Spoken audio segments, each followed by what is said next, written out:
The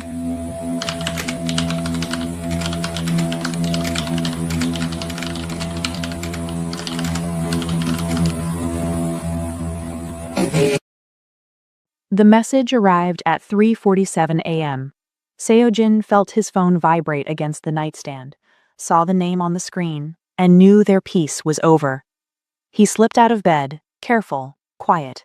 Imani didn't stir. On the balcony, he read it 3 times. Each time, the words got worse. "Return in 72 hours, or we come for you both." His hands shook, not from cold, from rage, from fear. He'd left everything behind, his power, his empire, his brothers, for her, and now they wanted him back. Welcome to K-Stories by Emma. Before we continue, please like, share, subscribe, and hit that notification bell so you never miss any story. 3 weeks. That's how long they'd had. 3 weeks of pretending the world had forgotten them. 3 weeks of coffee in bed and lazy mornings and making love like they had all the time in the world. 3 weeks of lies. Imani woke to an empty bed. The sheets on Seojin's side were cold, like he'd been gone for hours. She found him on the balcony, staring at his phone like it held a death sentence. When he heard her, he shoved it in his pocket. Too fast. "What's wrong?" she asked. "Nothing." His voice was steady, but his eyes weren't. "Couldn't sleep." Liar. She knew that look, the one that said he was calculating, planning, preparing for violence. "Seojin," she stepped closer. "What happened?" He turned away, gripped the railing. "They want me back." The words hit her like a fist. "Who?" "The organization." His jaw tightened. "My second in command sent a message. I have 72 hours to return, or they consider me a traitor." Imani's chest went tight. And traitors? Don't get to disappear quietly. She felt it then, the weight of what they'd done, what they'd thought they'd escaped. The Mafia didn't let people go, not cleanly, not without blood. Their forever had an expiration date. "What happens if you don't go back?" she whispered. Seojin finally looked at her, and she saw it. The man who'd killed for survival, the man who'd built empires on fear, the man who'd do anything to keep her alive. "Then we run," he said, "and we never stop running." Imani's throat burned. For how long? However long it takes. That's not a life. It's the only one we have.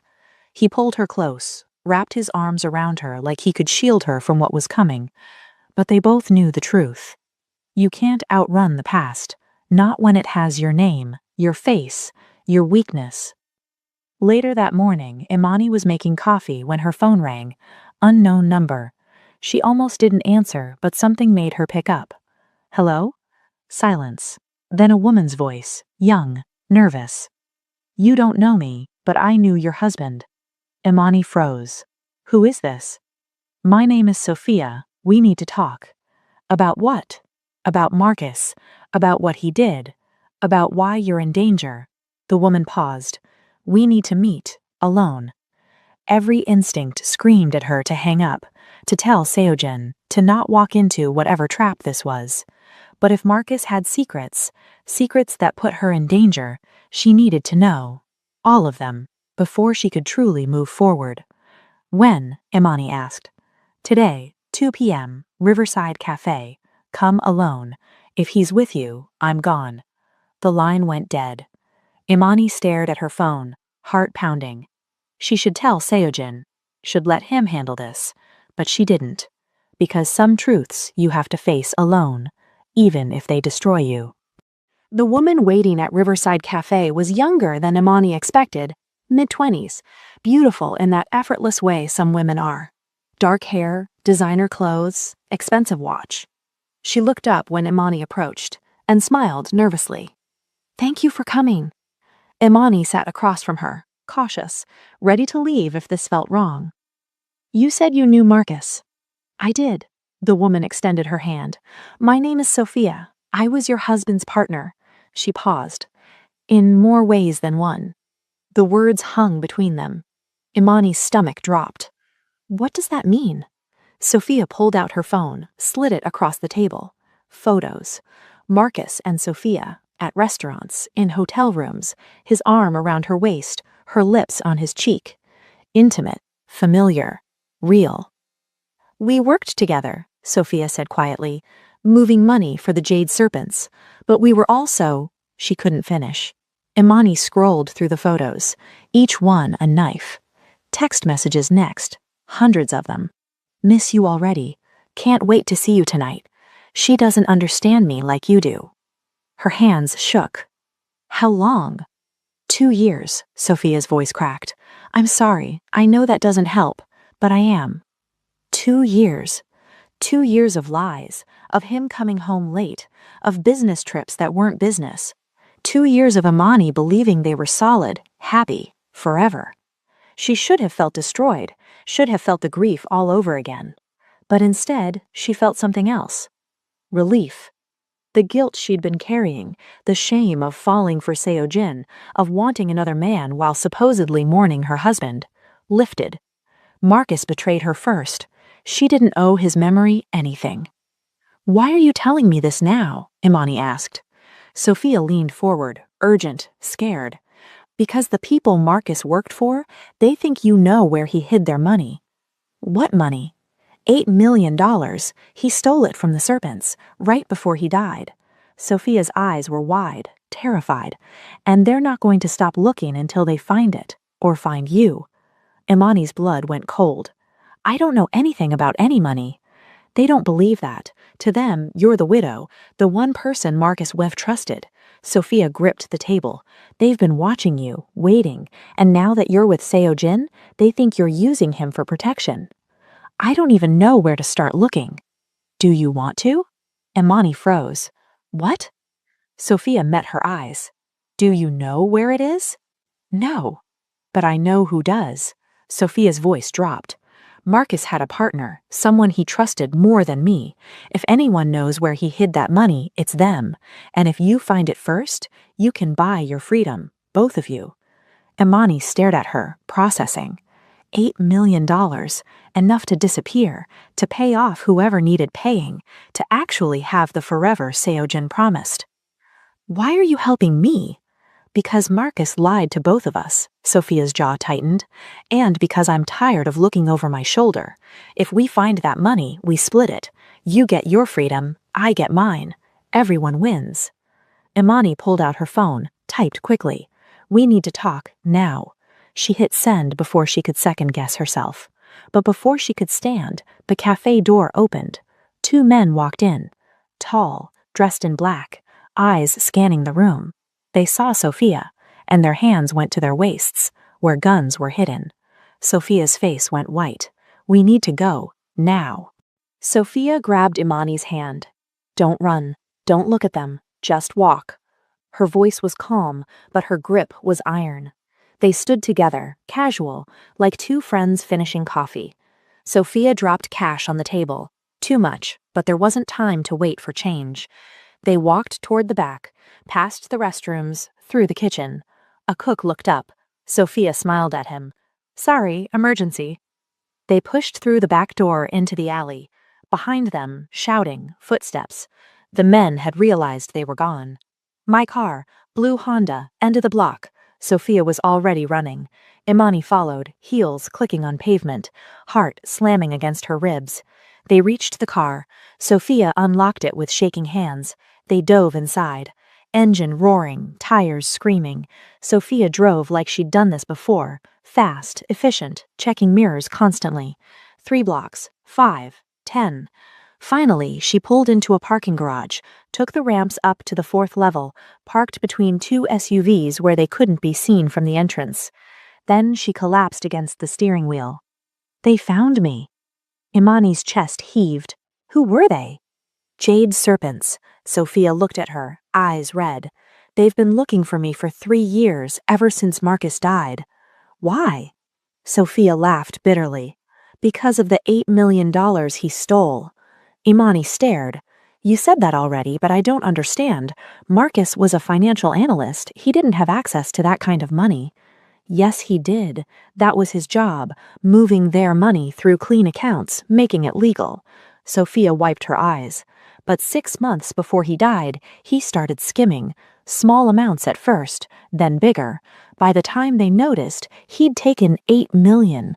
And they killed him for it? No, Sophia's voice went quiet. Se-jin's organization killed him. Different gang, different war. The serpents wanted him alive so he could tell them where the money was. But before they could get to him, Se-jin ordered the hit. Wrong place, wrong time. Marcus died with the location. Imani's head spun. She'd been a target all along, not because of Se-jin, not because she fell for the wrong man, because of Marcus. Because her dead husband stole millions and left her holding the consequences. The threats, the surveillance, Min Jun showing up at her door. It all made sense now. Why didn't they just ask me? Imani's voice cracked. I didn't know anything. They don't believe that. You were his wife. In their world, wives know everything. Sophia gripped the wheel. And now that you're with Se-jin, they think you're protected, that you're playing both sides. I'm not playing anything. I just want to live. Then we find the money. Sophia turned to face her. We find it, we split it, and we disappear. Both of us. New identities, new lives, free. Imani thought of Se-jin, of the message he'd received, of the 72 hours ticking down, of running forever. How do we find it? She asked. Sophia reached into her purse, pulled out something small, a key. Brass, worn, old-fashioned. Marcus sent this to me the day before he died. No note, no explanation, just this. Imani took it, turned it over in her palm. What does it open? I think a safety deposit box, but I don't know where. I've tried every bank in Seattle. Nothing. Imani stared at the key. $8 million. Their freedom, their future, if they could find it before the serpents found them. She pulled out her phone, typed quickly. Meet me at home. I found something that changes everything. Se-jin replied instantly. On my way. Are you safe? She looked at Sophia, at the key in her hand, at the men hunting them. For now. She hit send, but she wasn't sure she believed it. Se-jin arrived 15 minutes later. He didn't knock, just used the key she'd given him and walked straight into the apartment. His face was stone. You left without telling me. His voice was low, controlled, dangerous. You met someone I don't know. Do you understand how dangerous that is? Imani stood her ground. I had to. You had to? He stepped closer. There are men hunting us. My organization wants me back, and you thought it was a good idea to meet a stranger alone? She wasn't a stranger. She was Marcus's. I don't care who she was. Se-jin's jaw tightened. You could have been killed. But I wasn't. This time. They stared at each other, the space between them charged with anger and fear and something deeper. Finally, Imani broke the silence. Her name is Sophia. She worked with Marcus, laundering money for the Jade Serpents. She paused. And they were having an affair for 2 years. Se-jin's expression shifted, surprise, then understanding. She told you this? She showed me, photos, messages, everything. Imani's voice steadied. Marcus wasn't who I thought he was, and that's not even the worst part. She pulled out the key, held it up. He stole $8 million from the serpents, right before he died, and they think I know where it is. Se-jin took the key, examined it. His face went dark. This is why they wanted him dead. His voice was quiet, deadly, not just for skimming, for stealing their entire operations emergency fund. Imani said he hid it, somewhere only he knew, but before he could retrieve it, Imani stopped herself. Before I killed him, Se-jin finished the sentence. No emotion, just fact. He handed the key back, paced to the window, stared out at the city. For the first time, Imani saw him truly angry, not at her, at the situation, at Marcus. He made you a target, and he knew it. He stole millions, had an affair, and when it all fell apart, he left you to deal with the consequences. I didn't know. That's the point. Se-jin turned to face her. You were innocent, and he used that. He knew if he died, you'd be the one they came for, because widows always know. Wives always hide things. His hands clenched. He put a target on your back and walked away. Imani felt the weight of it, the betrayal layered on betrayal. Marcus hadn't just cheated, he'd endangered her, knowingly. If we find the money, she said carefully, could we use it to buy your way out? Seijin shook his head. It's blood money. The serpents will kill everyone I've ever loved to get it back, and my organization will kill me for helping you keep it. So we're trapped. Unless, Seijin stopped, thinking. Unless what?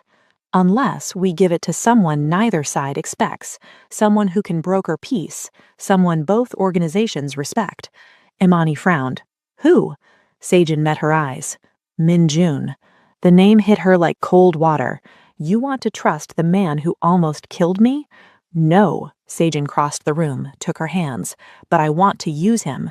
Min Jun wants power, influence. If we give him the money, let him return it to the serpents as a gesture of goodwill, he becomes the hero, the peacemaker. And we get what? Our freedom. Both organizations owe him, and if he tells them to leave us alone, they will. Imani stared at him. That's insane. It's the only play we have. What if he just takes the money and kills us anyway? He won't. How do you know? Seijin's grip tightened. Because Min Jun respects one thing above all else, smart moves. And this is the smartest move he'll ever see.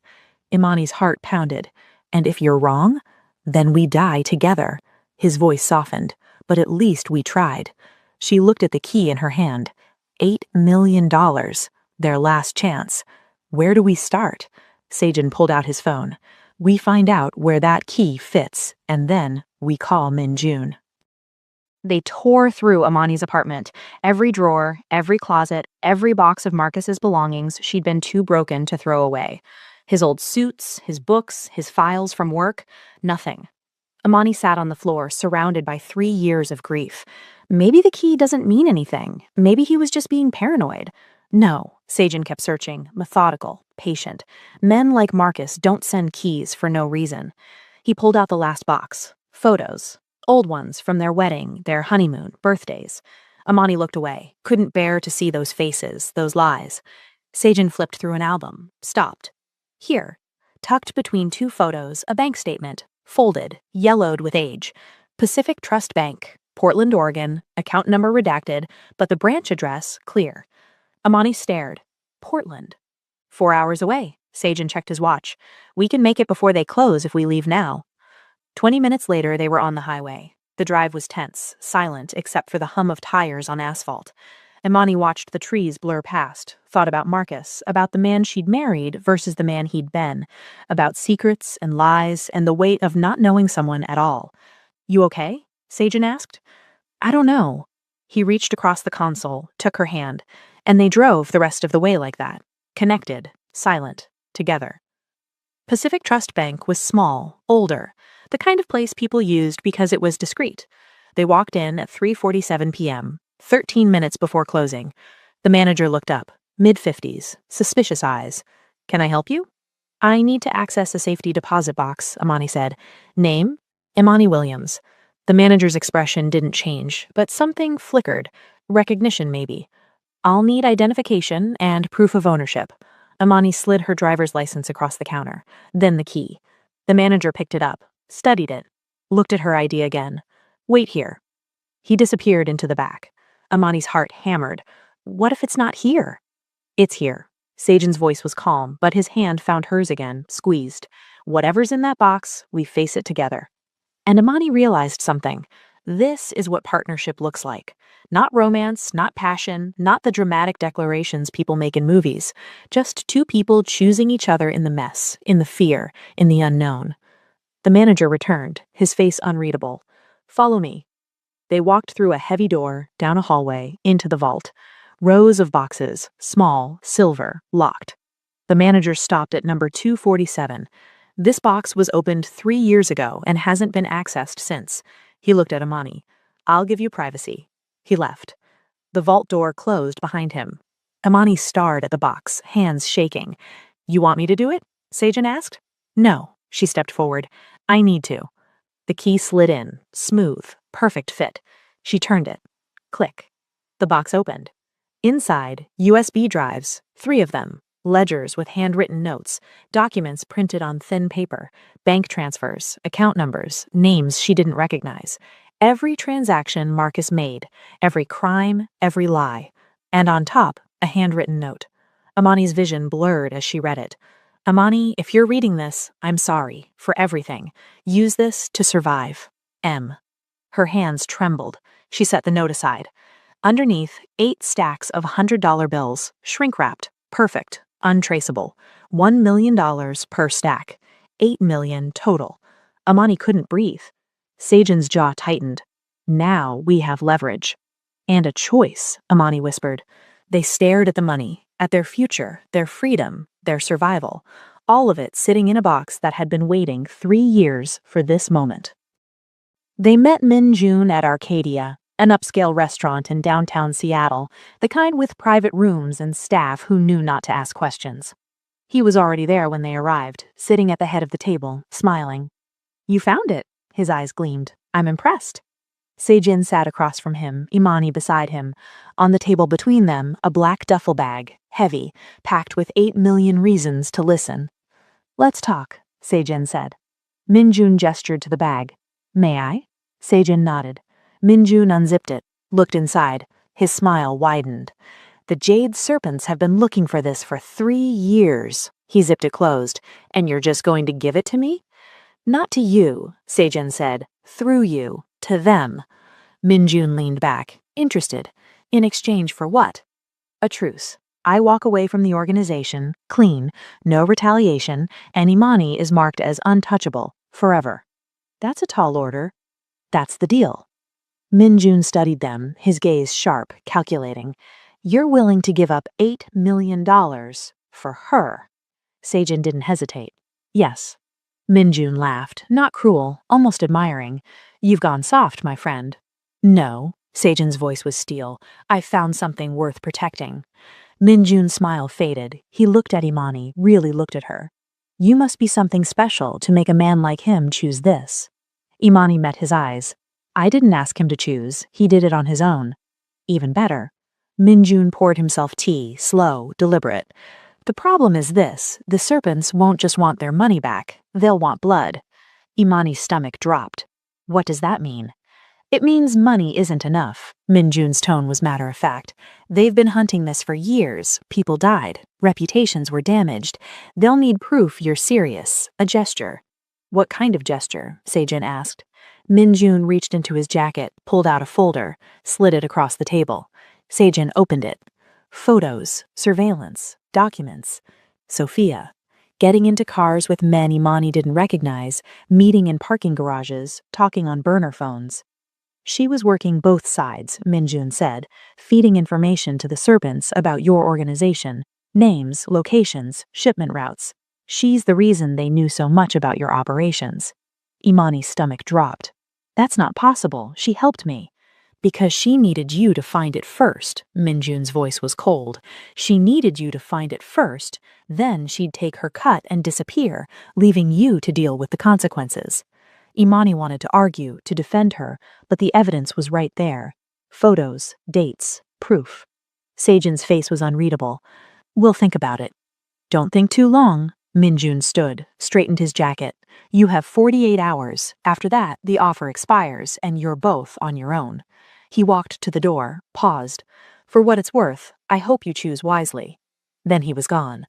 Imani stared at the folder, at Sophia's face in those photos.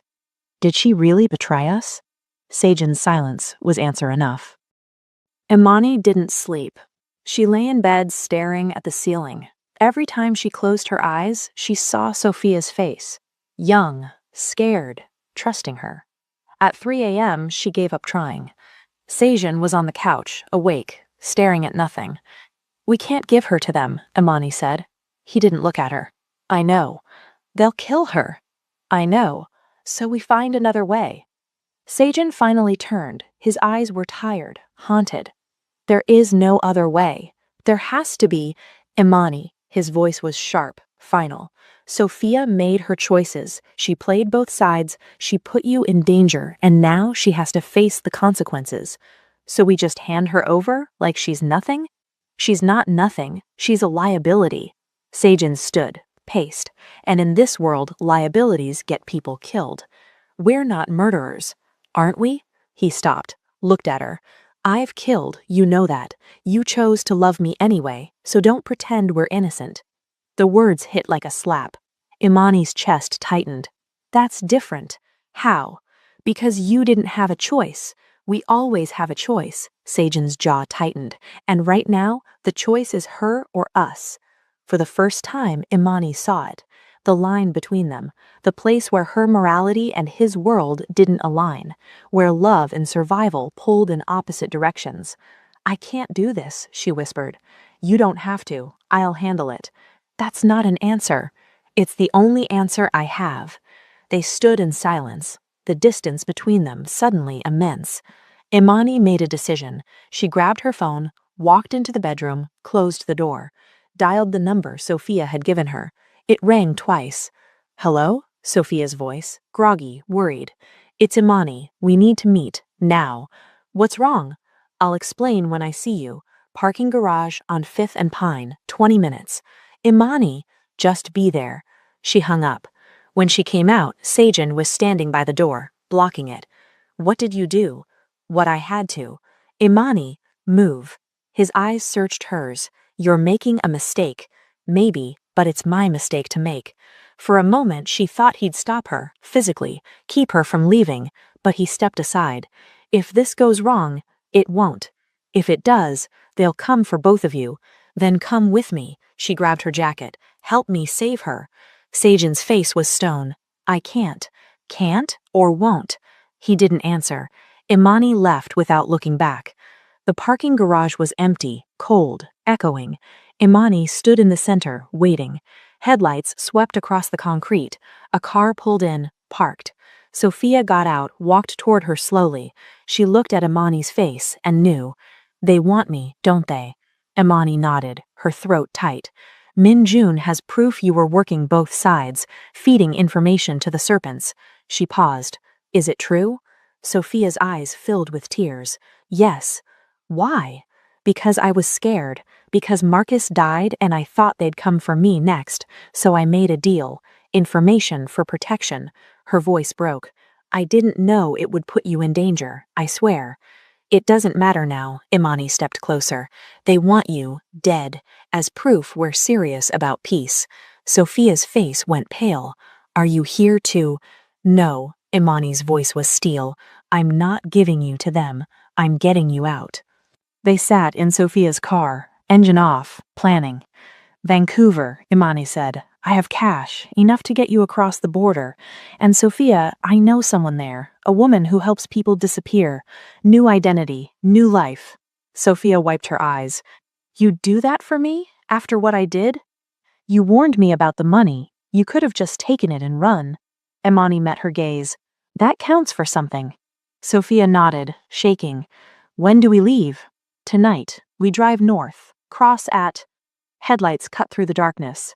A car pulled into the garage, parked 20 feet away. Sajan got out.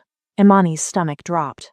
He walked toward them, slow, deliberate, his face unreadable. You followed me, Imani said. I couldn't let you do this alone. I'm not alone. I have— You can't save her. Sajan's voice was flat, final. If she disappears, they'll know we helped, and the deal dies. Then they come for all of us. Sophia opened the car door, stepped out. He's right. Her voice was steady now, resigned. If I run, you pay the price. Sophia! I'll turn myself in. She looked at Sajan. Tell Min Jun I'm ready. Just make it quick.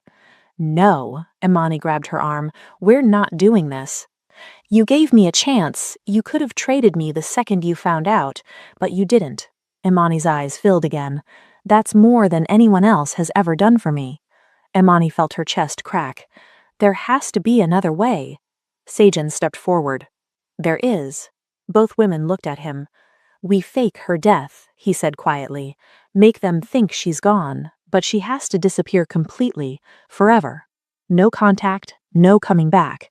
She becomes a ghost. Sophia stared. How? Car accident. Body burned beyond recognition. We plant your ID, your phone, make it convincing. Sajan's eyes were cold, calculating. The serpents get their blood, you get your life, but you can never be Sophia again. And if they figure it out? They won't, not if we do this right. Imani's heart pounded. This is insane. It's the only option that doesn't end with someone dead. Seijin looked at Sophia. But you have to decide now, and you have to commit. No second thoughts, no mistakes. Sophia took a breath, looked at Imani, then at Seijin. Okay, let's do it. The next 12 hours were a nightmare. They found a body, a Jane Doe from the morgue. Seijin had contacts, people who didn't ask questions. They staged the accident on a mountain road outside the city. Sophia's car, going too fast, missing a turn. The explosion was real, controlled, but real. By the time the fire department arrived, there was nothing left but ash and metal. And a body, burned, unrecognizable. Sophia's ID in the glove compartment, her phone in the wreckage. It was brutal, efficient, and it worked. Sophia disappeared that night. New name, new face, headed east instead of north. Imani never asked where. 2 days later, Min-jun called. The serpents are satisfied. They've seen the reports, the body, the evidence. His voice was smooth, pleased. The deal stands. You're free, both of you. And your organization? Seijin asked. They've accepted your departure. You're no longer bound. Min-jun paused. But stay out of Seattle, at least for a while. Let things settle. Understood. One more thing. Min-jun's tone shifted. You played this well, both of you. That takes nerve. The line went dead. Imani stood in the apartment, staring at nothing. They were free. The serpents believed Sophia was dead. Seijin's organization had let him go. They had the money, the future, everything they wanted, but all Imani felt was the weight of what they'd done. The lies, the manipulation, the girl who had to die, even if just on paper, for them to live. Are you okay? Seijin asked. Imani looked at him. I don't know. The ceremony was held in a warehouse south of the city. Old school, traditional, the kind of ritual that dated back decades. Imani wasn't allowed inside. She waited in the car, watching men in dark suits enter and exit. When Seojin finally emerged 2 hours later, his face was blank. It's done, he said. What happened? I knelt, renounced my oath, returned my ring. His voice was hollow. I'm no longer bound to them. That's good, right? He didn't answer, just started the car and drove. But Imani had seen the looks on the other men's faces as they left. Cold, angry, unforgiving. This wasn't over. They moved into a new apartment the next day. Small, on the outskirts of the city, anonymous. No doorman, no security cameras, just a quiet building where nobody asked questions. For the first time, they tried to live like normal people. Coffee in the morning, grocery shopping on Saturdays, movie nights on the couch. It should have felt like freedom, but Seojin checked the locks 3 times every night, kept his gun within reach, always. Slept light, woke at every sound. Imani watched him unravel slowly, quietly. Freedom didn't erase the past. It just gave him space to feel the weight of what he'd left behind. The men he'd led, the blood he'd spilled, the life he'd built on violence. One night she found him on the balcony, standing in the dark, staring at nothing. Do you regret it? She asked quietly. Leaving? He didn't turn. Never. Then what's wrong? I wonder if I've condemned us both. His voice was rough. I walked away, but they don't forget, and they don't forgive. Min-jun said, Min-jun brokered a deal. That doesn't mean everyone accepted it. Seojin finally looked at her. There are men in that organization who see me as a traitor, and traitors don't get happy endings. Imani's chest tightened. So what do we do? We stay careful, stay ready. He pulled her close. And we hope they decide we're not worth the effort. But his tone said he didn't believe that. 3 days later, a package arrived. Plain brown box, no return address, left outside their door. Imani brought it inside, set it on the counter. Should we open it? She asked. Seojin examined it, carefully, looking for wires, anything suspicious. Finally, he nodded. He cut the tape, lifted the flaps. Inside, a single bullet, brass, gleaming, and underneath, a note. Handwritten, simple. We don't forget. Imani's blood went cold. Seojin's face drained of color, his hands clenched into fists. They know where we are. Who? Does it matter? He grabbed his phone, started typing. Pack a bag, now, we're leaving. Seojin. Now, Imani. His tone left no room for argument. She moved fast, threw clothes into a duffel, grabbed essentials, her hands shaking. Seojin was already at the door, gun drawn, checking the hallway. Clear, let's go. They took the stairs, not the elevator, down 6 flights, out the back exit, into the alley where their car waited. Seojin drove fast, no destination, just away. Imai stared at the bullet in her hand, the one she'd grabbed before they left. A message, a threat, a promise. Where are we going? She whispered. Somewhere they can't find us. And if they do? Seojin's jaw tightened. Then we fight. But Imani heard what he didn't say. They were running again, and this time there might be nowhere left to hide. They drove through the night, north, into the mountains, away from the city and the men who wanted them dead. The cabin was small, remote, buried in snow and silence. No phones, no internet, no connection to the world they'd left behind. Just them. For 3 weeks, they lived like ghosts. Sejin chopped wood every morning, Imani cooked simple meals. They read books by the fire, made love under heavy blankets while snow fell outside. It was peaceful, almost perfect. But the fear never left. Imani saw it in the way Sejin watched the tree line, the way he kept his gun on the nightstand, the way he slept with one eye open. They were safe, but they weren't free. One night she couldn't take it anymore. I'm tired of running, she said. Sejin looked up from the fire. I know. I mean it. I'm tired of looking over my shoulder, tired of living like we're already dead. Her voice cracked. I want a life. A real one, not this. He crossed the room, pulled her close. I'm trying to give you that. Are you? She pulled back, met his eyes. Because this isn't living, this is hiding. Sejin's jaw tightened. What do you want me to do? End this. Imani's voice was steel. For real. No more threats, no more running. We go back and we finish it. Imani, there's only one way we get our lives back, and you know it. He stared at her, something shifting in his expression. There's only one way to do that, he said quietly. How? We go back and we finish it. Imani's heart pounded. What does that mean? Sejin walked to the back of the cabin, pulled up a loose floorboard, removed a metal box. He set it on the table, opened it.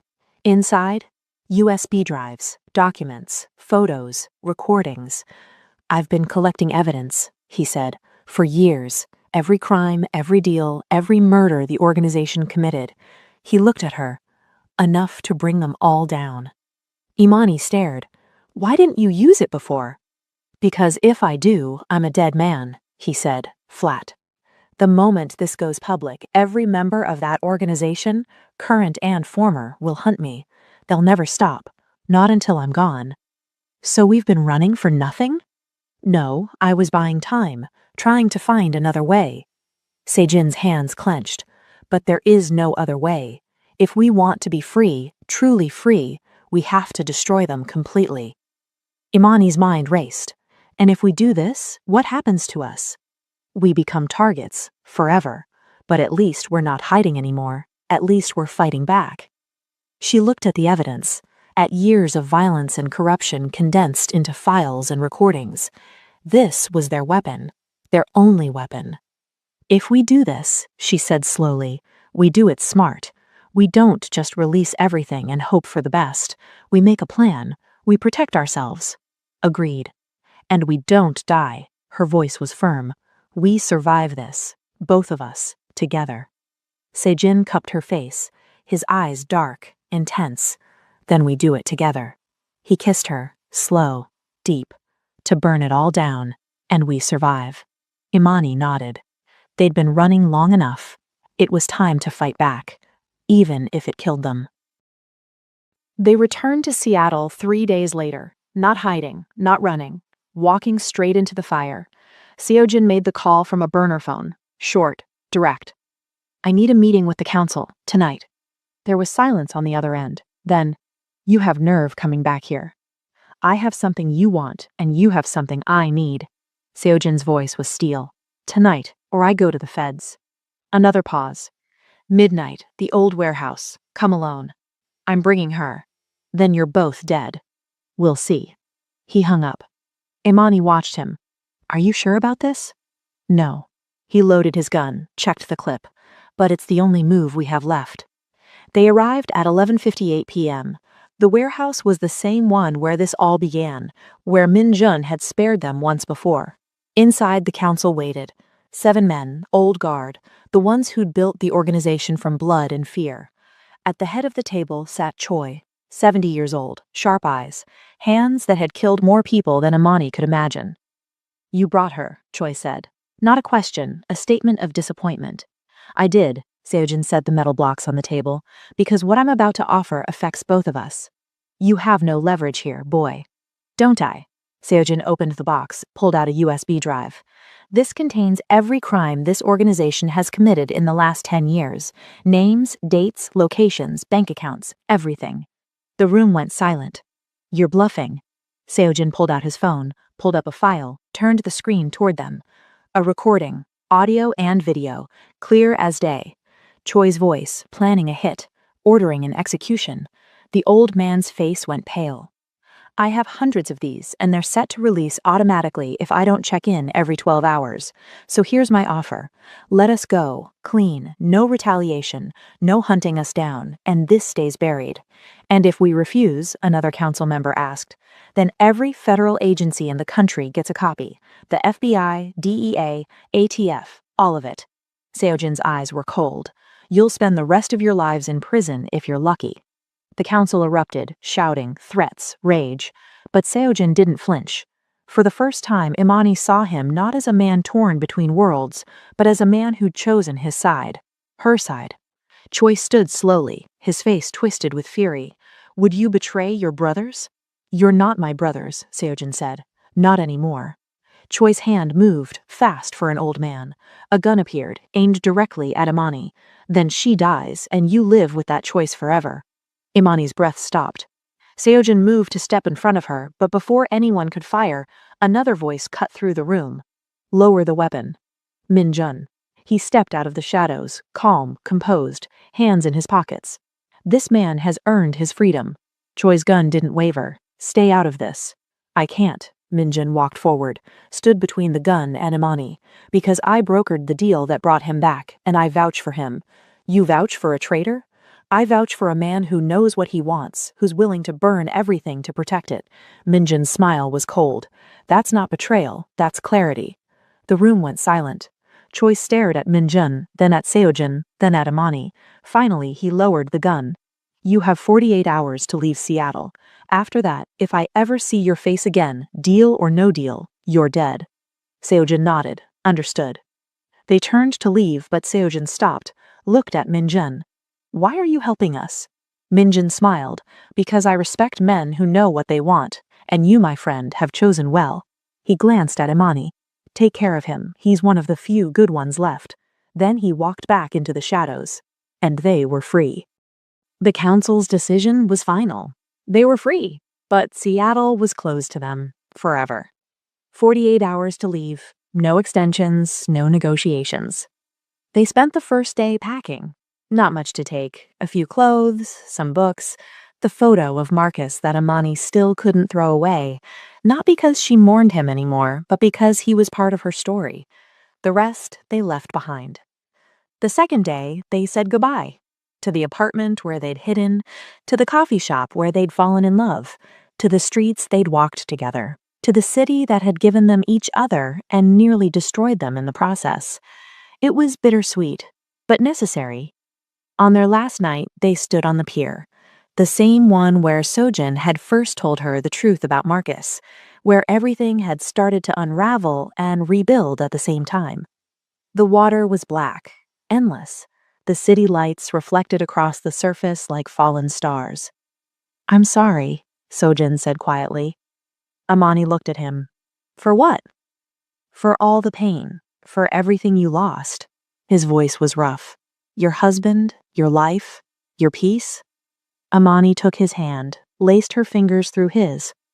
I didn't lose everything, she met his eyes. I found you. His throat worked, like he was trying not to break. I don't deserve you. Maybe not, she smiled, soft, real. But you have me anyway. He pulled her close, pressed his forehead to hers. Where do we go? She whispered. Sojin smiled, the first real smile she'd seen in weeks. Anywhere. Everywhere. As long as it's with you. They stood like that for a long time, holding each other, breathing each other in. Two people who'd survived hell to find something worth living for. The next morning, as they were loading the car, Amani's phone rang. Unknown number. She almost didn't answer, but something made her pick up. Hello? Silence. Then a familiar voice. It's me. Sophia.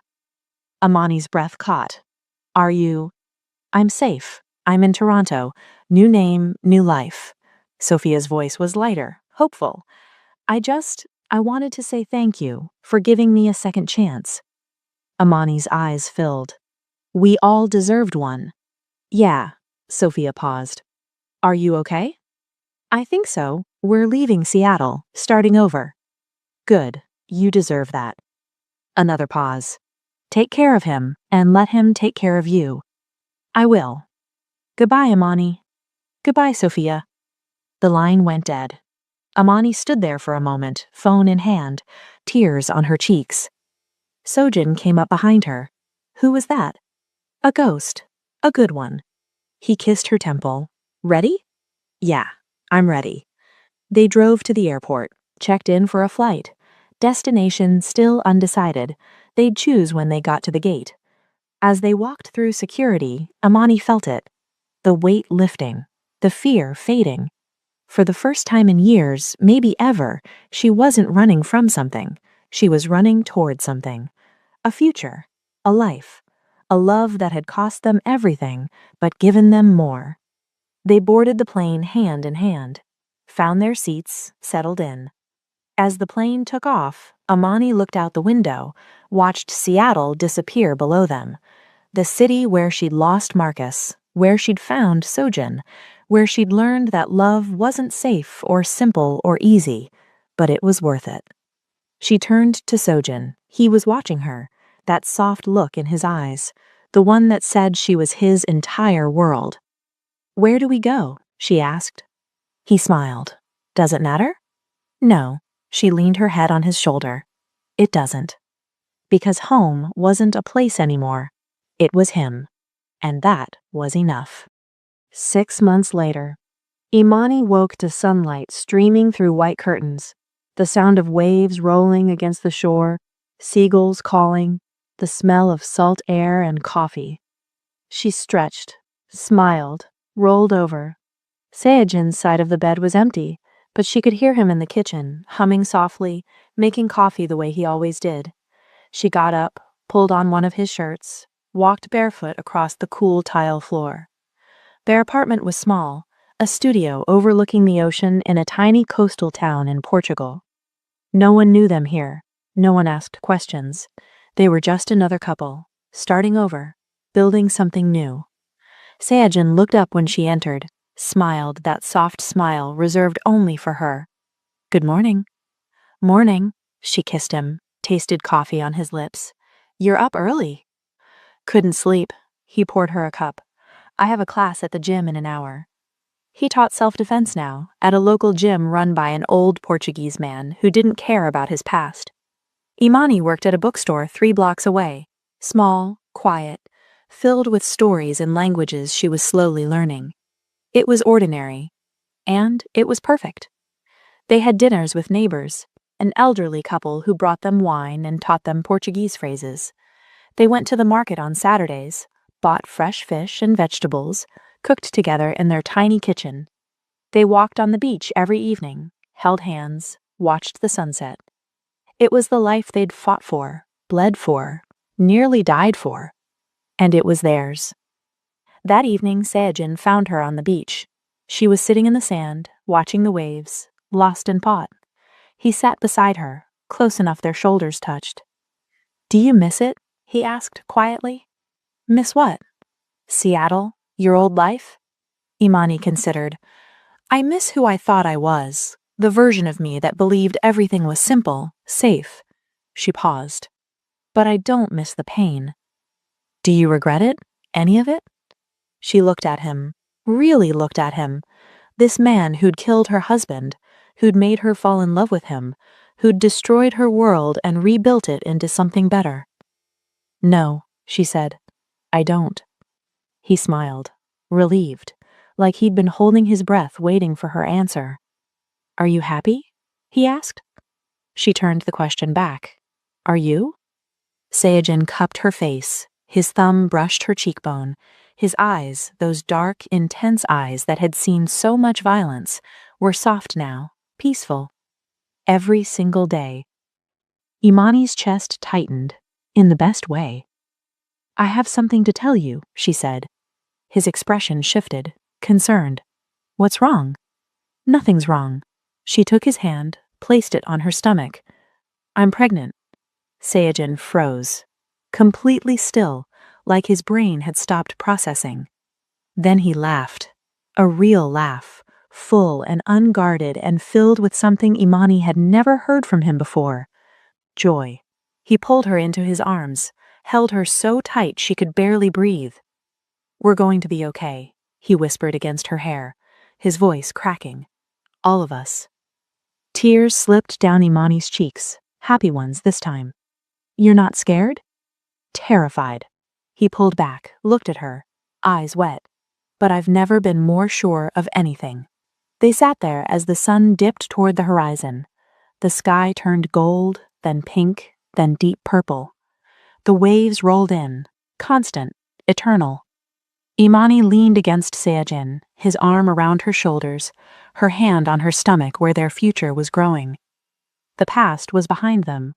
Marcus, the mafia, the violence, the running. All of it was just memory now. The future was uncertain. Parenthood, a child growing up with parents who'd survived hell. But it was theirs. Forever? Imani asked, the same question she'd asked before. Seojin turned her face toward his, kissed her. Slow, deep, certain. Forever. And for the first time in either of their lives, forever felt real. Not a promise made in desperation, but a choice made in peace. They stayed on the beach until the stars came out, two people who'd found each other in darkness and built a life in the light. Together. Always. Thank you for joining K-Stories by Emma for this incredible journey. If you loved this story, please like, share, and subscribe. Your support means everything. Until next time, believe in love, fight for what matters, and never give up on redemption. This is Emma, signing off.